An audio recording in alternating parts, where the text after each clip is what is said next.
Salom barchaga. Sizlar bilan o'sha bema'ni videolarni doimiy ravishda qo'yib boradigan O'g'lom va Shahina.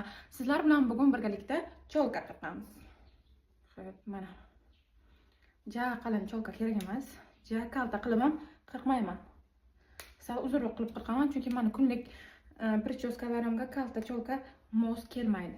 Mana shu chekagimdan kelsa bo'ldi uzunligi.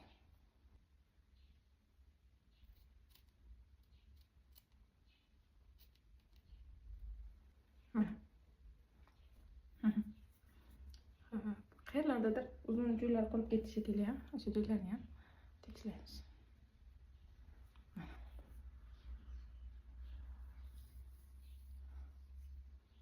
Men asosan ana shunday tekis qilib cholka qirqaman. Mana.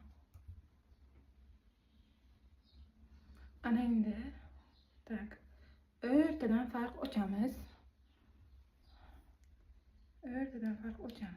Asosan chunki men nima qilaman-da, o'rtadan farq ochib prichoska qilaman, o'sha uchun o'rtadan qilamiz.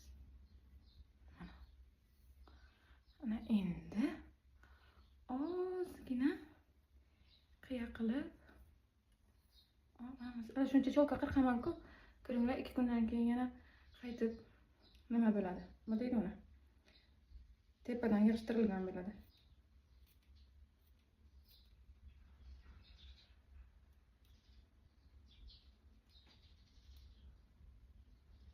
Tuk. Endi bunisini.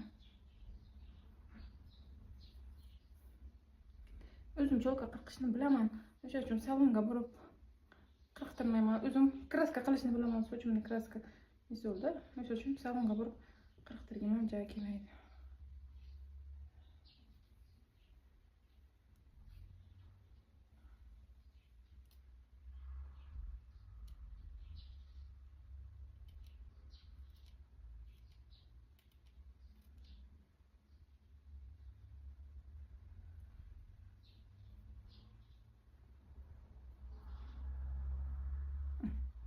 Bo'ldi. Ana endi fen bilan quritib puchok qilgandan keyin sizlarga chiroyli formasini ko'rsataman. Hozircha paka shunaqa bo'ldi. Devishka xola, bu cholkamni yarim chala ko'rinishi hozir kiyinib, yasanib, makiyaj qilib, sochlarimga ozgina ukladka berganimdan keyin bu yana ham chiroyli bo'ladi. Hozircha paka shunaqa bo'lib turdi. Kuzatinglar.